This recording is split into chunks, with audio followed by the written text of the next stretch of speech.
The Eagles added a bunch of undrafted free agents. We're going to jump into this thing, starting off with Eli Rex out of Alabama.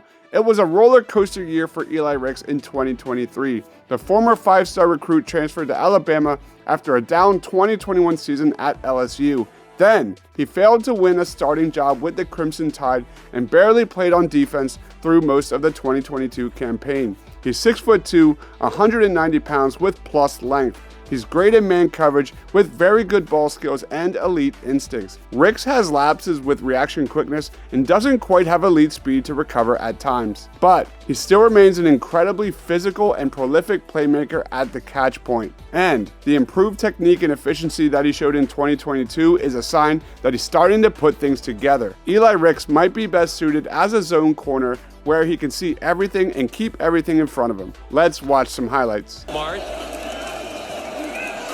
Psychology graduate. Here's an interception by Eli Rex, injured earlier, but back out there now, and he's going to go all the way for an LSU touchdown. Hot dogs a bit on the way in. And here's boos as a result, but LSU with a pick six to take the lead. On the 6 for this third down once again. Rodgers zips it far side, and it's broken up by the long arm of Eli Rex. Nick Saban says, trust your technique. Back shoulder, they've been throwing it all night. This time, Rex, that is perfection.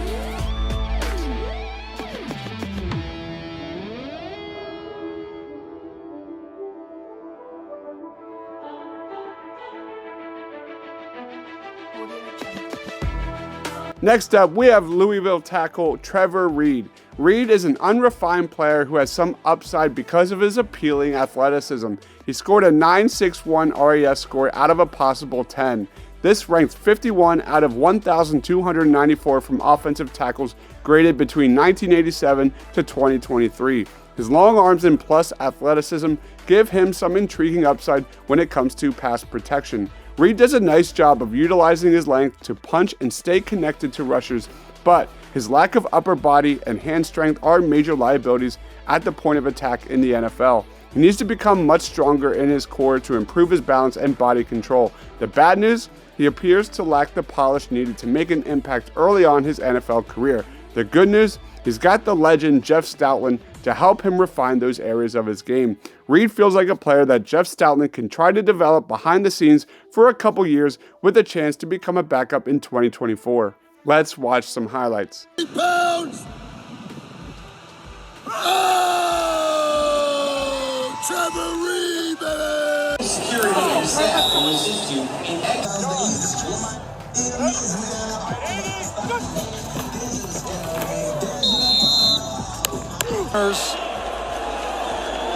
Not really a great idea. Cunningham gets shifty in the backfield.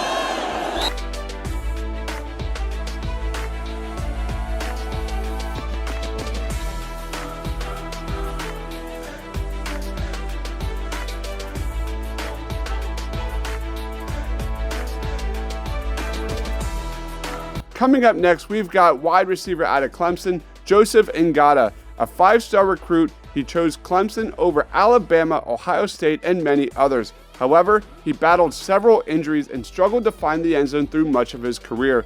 Ingada has a long, angular frame with acceleration out of his stutter step release to challenge cornerbacks on the outside. He's a big-bodied wide receiver at 6'3", 217 with 30-plus inch arms and 10-plus inch hands. Ingada has quality size, speed, and length, but an inability to separate from press man coverage. He is a smooth pass catcher and has decent ball skills, but it takes him long to elude press.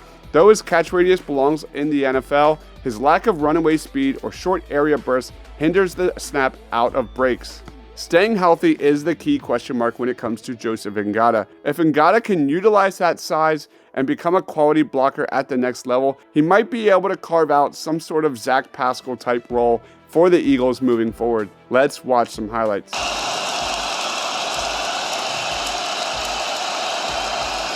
There's the pressure.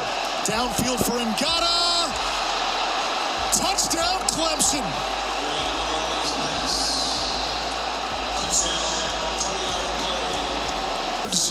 Coming off a 100-yard game, and That's a sparkling play in the end zone. That's a touchdown. That's a catch.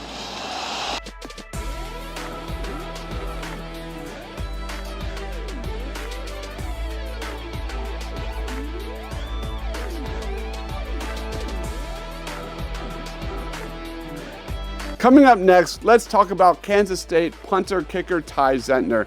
Zentner had double duty at Kansas State, serving as the team's kicker and punter, which isn't that uncommon in college football. The Eagles certainly aren't going to give Jake Elliott competition in training camp, so Zentner will most likely be focusing on punting at the next level. In 2022, Zentner averaged 44.5 yards per punt and a net average of 41.9. As a kicker, he made all 42 of his kicks, including 11 field goals and 31 PATs, including a game-winning clutch field goal made right down the middle in the Big 12 championship game last year.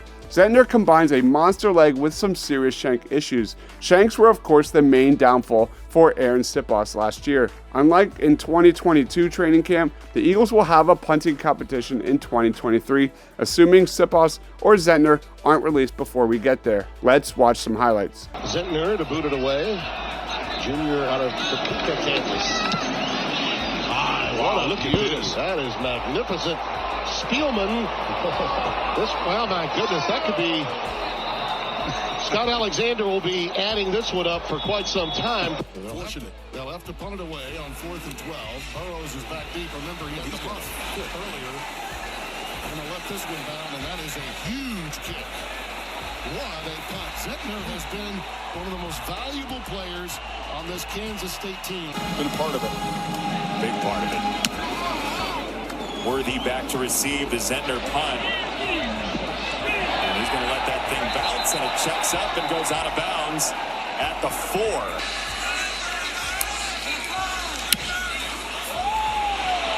Zentner, good blast, and again, Abrams Drain will let it go over his head, and again, inside the 5. Coming up next, let's talk about tight end out of Colorado, Brady Russell. Russell had 20 catches for 153 yards on a terrible Colorado team in 2022. As a fifth-year senior last year, he played 11 games and had 20 catches for 153 yards for an average of 7.7 yards per catch, 0 touchdowns, and just a QB rating when targeted of 48.1. In pass protection, he only gave up 1 pressure and 0 sacks. Brady Russell has enough speed to challenge the seam, but does not possess elite top-end speed. He has good strength and effort to run through arm tackles, he fights his way off the line of scrimmage against press coverage, and he has quick, violent hands and shows good balance. While Russell has the athleticism to be a catch-and-run threat, he never seemed comfortable catching, gathering, and transitioning to a runner. It's very important to note that Jack Stoll didn't have much in the way of college stats when the Eagles signed him as an undrafted free agent in 2021, but he was still able to make the roster. Let's watch some highlights.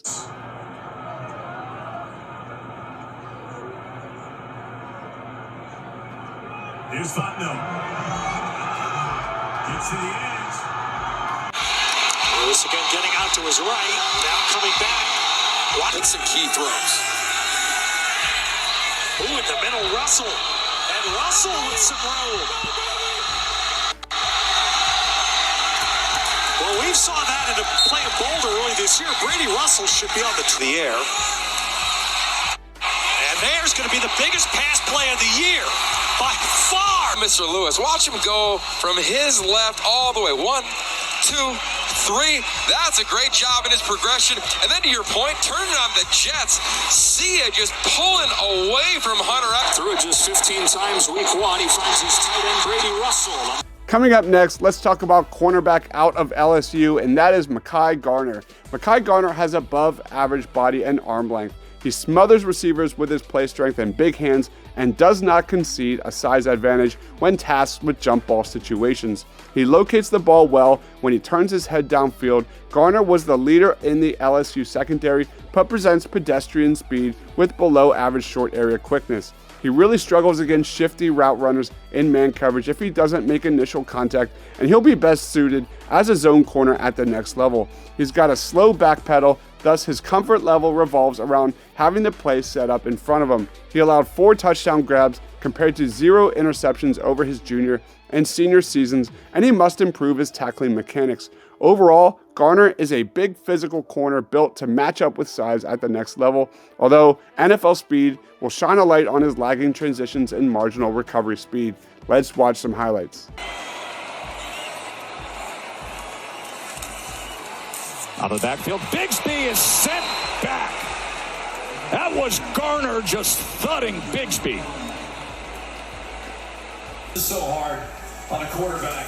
Cover two, meaning the corner is actually going to stay in the flat if there's somebody that's coming into the flat. Safety goes over the top, so they kind of double. He was a pocket passer, so it shouldn't be a big surprise. Now he'll take the shot looking downfield. That ball got intercepted by Garner. Intended for...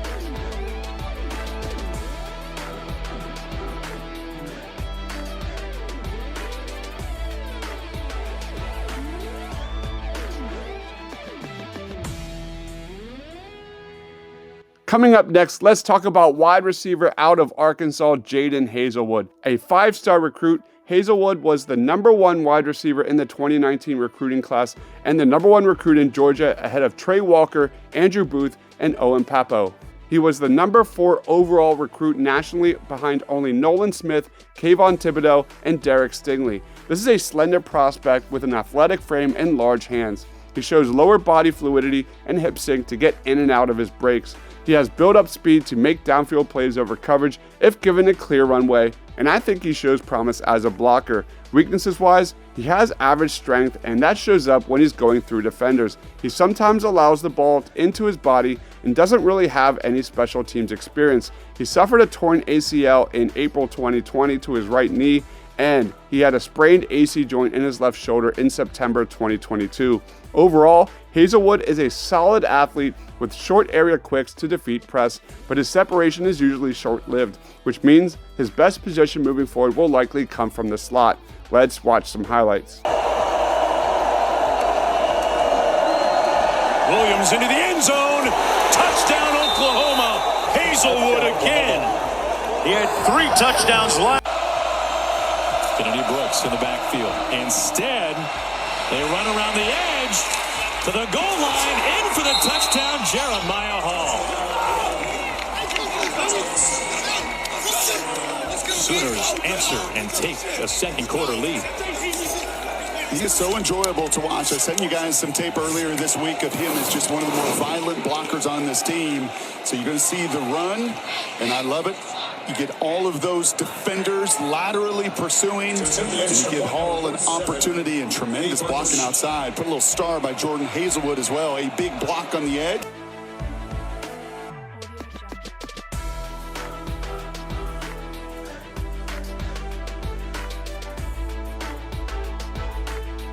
Last but not least, let's talk about Michigan State linebacker Ben VanSumeren. At this point, VanSumeren is more of a ridiculous athlete than he is a quality football player. He ran a 4.45 40-yard dash and a vertical jump of 42+ inches at 231 pounds. He scored a 9.65 RAS out of a possible 10, which ranked 93rd out of over 2,500 linebackers graded between 1987 and 2023. VanSumeren's production and game tape won't drop a lot of jaws, but he possesses extremely rare athletic attributes for his position, and that might create an opportunity for a team coveting elite traits. He has very good play speed to the perimeter with secondary quicks to give chase after shedding. However, he is often caught guessing and doesn't play through blocks with his eyes. He offers pass rush potential on sub-package downs and is not a thumper as a run defender, and his football instincts leave much to be desired. But if he can prove himself as a special teams ace in camp, he could force the Philadelphia Eagles to give him a year on the practice squad for continued development. Let's watch some highlights.